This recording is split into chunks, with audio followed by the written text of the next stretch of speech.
बिस्मिल्लाहिर्रहमानिर्रहीम। एक मुर्गे की कहानी का सबक आमोज वाक़या।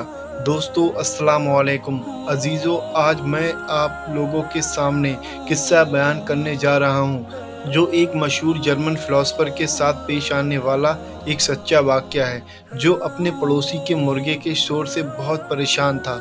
जब भी वह मुर्गा शोर मचाता तो वह बहुत परेशान हो जाता और उसके तहकीकी कामों में बहुत खलल पड़ती। एक दिन जब उस आदमी का जीना मुहाल हो गया तो उसने अपने नौकर को कुछ पैसे देकर भेजा कि जाकर उस पड़ोसी के घर उसका मुर्गा खरीद ले और उसे ज़िबा करके पका ले, ताकि वह उस मुर्गे के शोर का बदला उसे खाकर ले और उसके शोर से निजात पा ले। दोपहर को उस आदमी ने अपने सबसे करीब दोस्त को अपने घर दावत पर बुला लिया ताकि दोनों मिलकर मज़ेदार खाना खाएं। दोस्त के आने पर उस आदमी ने अपने दोस्त को बताना शुरू किया कि जिस तरह उसके पड़ोसी के मुर्गे ने उसका जीना मुहाल कर रखा था, जिसका हाल उसने ये निकाला कि आज वो उसी मुर्गे को पकाकर खाएगा। गुजरे तो बस कुछ ही घंटे हैं, लेकिन मुझे बहुत सुकून मिल रहा है। बल्कि आज मैंने अपना काम इस तरह से किया कि मैंने पूरे महीने इतना काम नहीं कर पाया था।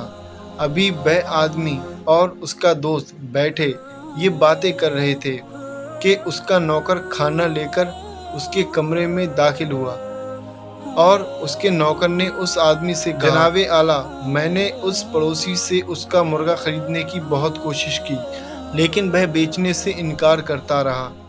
इसलिए मैं बाज़ार जाकर एक दूसरा मुर्गा ख़रीद लाया और आपके लिए पकाया है। तभी उस आदमी ने हैरत से उसकी बातें सुनी और गौर किया तो उसने सुना कि अभी भी वह मुर्गा खूब ज़ोर ज़ोर से अजाने दे रहा है। मेरे मोहतरम अजीज़ों, किसी ने इस किस्से पर तबसरा करते हुए कहा कि मैंने जब उस आदमी के तबसरे पर गौर किया तो ये नतीजा अर्ज किया कि ये शख्स उस मुर्गे से बहुत परेशान था, क्योंकि वह मुर्गा शोर मचाता था। फिर एकदम से ही ये शख्स बहुत खुश हो गया। हालांकि ये मुर्गा अभी भी ज़िंदा था और हालात और वाक़यात पर भी कोई तब्दीली नहीं आई थी। गोया तब्दीली खुद इंसान के अंदर पैदा करनी पड़ती है।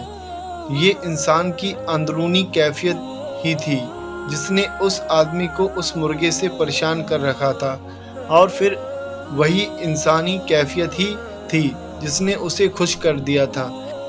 ये खुशी खुद हमारे हाथों में ही है, तो क्यों हम इसे दूसरों से मांगते फिरते हैं? और अगर ये खुशी इतनी करीबी होती है तो फिर क्यों हम इससे अपने आप से दूर कर रहे होते हैं? हम मुर्गे को सिर्फ इसलिए ज़िबा कर देना चाहते हैं कि हम उसके शोर से निजात पा सकें। अगर इस मुर्गे को ज़िबा होने के बाद उसकी जगह और मुर्गे आ गए तो फिर हम क्या करेंगे?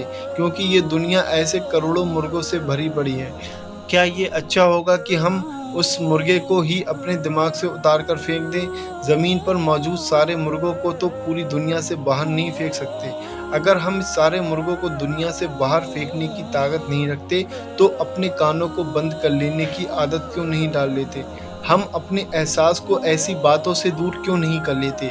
हम अपने आसपास एक दीवार खड़ी क्यों नहीं कर लेते जो हमारे नापसंद चीज़ों से हमें दूर कर दे?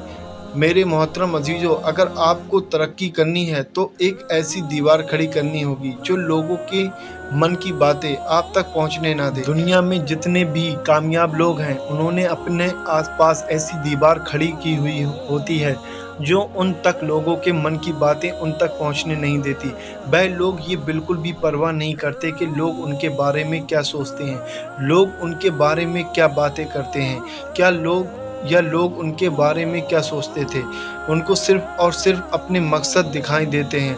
अगर आपको भी तरक्की करनी है तो आपको लोगों के मन की बातों को इससे दूर करना होगा, क्योंकि वह शख्स कभी भी तरक्की नहीं कर सकता जिस पर लोगों की बातें असर करती हों। उम्मीद करता हूं कि आप लोगों को ये कहानी पसंद आई होगी। तो दोस्तों, वीडियो को लाइक और चैनल को सब्सक्राइब करें ऐसी इस्लामिक और मोटिवेशन कहानी सुनने के लिए।